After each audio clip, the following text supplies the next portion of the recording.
Hi, welcome to my channel. இன்றைக்கி வந்து நம்ம என்ன பார்க்க போகிறோம் அப்படின்னா, ஒரு சூப்பரான ஸ்நாக்ஸ் ரெசிபி தான் பார்க்க போகிறோம். வாங்க எப்படி செய்கிறதுன்னு பார்க்கலாம். ஃபஸ்ட்டு வந்து ஒரு 2 கப் அளவுக்கு வெல்லம் எடுத்துக்கோங்க.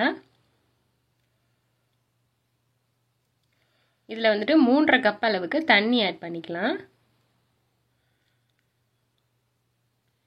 நீங்கள் எந்த கப்பில் எடுக்கிறீங்களோ அதே கப்லேயே மெஷர்மெண்ட் வச்சுக்கோங்க.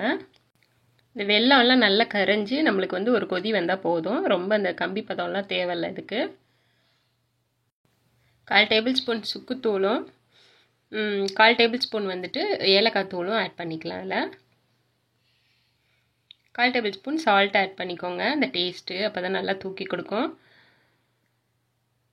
இது எல்லாமே நல்லா கொதி வந்துருச்சு. இப்போ நீங்கள் வந்துட்டு 1 கப் அளவுக்கு ரவை ஆட் பண்ணிக்கோங்க. உடனே கலந்து விட்ருங்க, இல்லைன்னா கட்டி ஆயிரும். அடுப்பை வந்து நல்லா லோ ஃப்ளேமில் மாற்றிக்கோங்க. அதுக்கப்புறமா 1 கப் அளவுக்கு வந்து கோதுமை மாவு ஆட் பண்ணுறேன். அதையும் நல்லா மிக்ஸ் பண்ணிக்கோங்க. அதுக்கப்புறமா 1 கப் அளவுக்கு அரிசி மாவு சேர்க்குறேன். இந்த 3மே ஒரே அளவு தான்.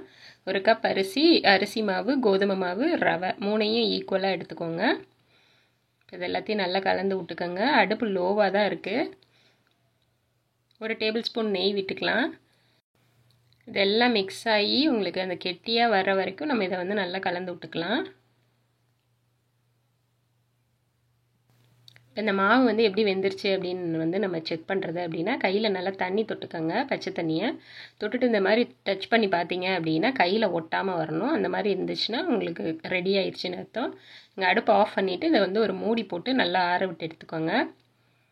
நல்லா ஆறிடுச்சு. ஆறினதுக்கப்புறமா இதில் நான் 1 டேபிள் ஸ்பூன் வந்து கருப்பு எள்ளு ஆட் பண்ணுறேன். நீங்கள் வெள்ளை எள்ளு கூட ஆட் பண்ணிக்கலாம்.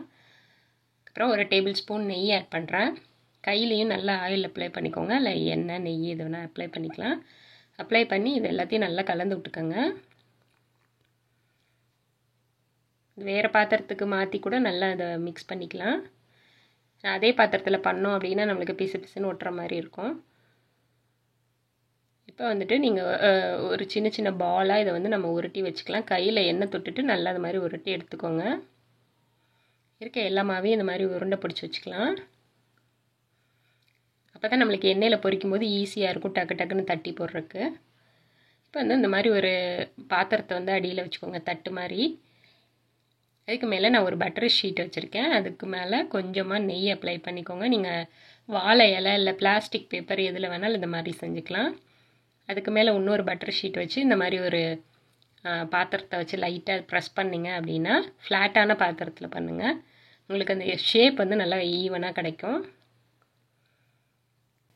இதை வந்து நம்ம எண்ணெயை சூடு பண்ணிவிட்டு அதில் ஆட் பண்ணிடலாம். அடுப்பை வந்து நீங்கள் போட்ட உடனே லோ ஃப்ளேமில் மாற்றிடுங்க, இல்லைன்னா கருகி போயிடும் உங்களுக்கு. நம்ம நார்மலாக அதிரசம் செய்யும்போது என்ன பண்ணுவோமோ அதே மாதிரி ஃபாலோ பண்ணலாம். அடுப்பை லோ ஃப்ளேமில் வச்சிங்கனாலே அது அழகாக அப்படியே பூரி மாதிரி மேலே எலும்பி வரும். நம்ம லைட்டாக கிண்டி விட்டால் போதும், அந்த இதெல்லாம் அழகாக புசு புசுன்னு மேலே எலும்பி வந்துடும். ஸோ அவ்வளோதாங்க. இதே மாதிரி பரட்டி விட்டு நம்ம ஒரு 2 to 3 minutes இதை வேக விட்டு எடுத்துக்கலாம்.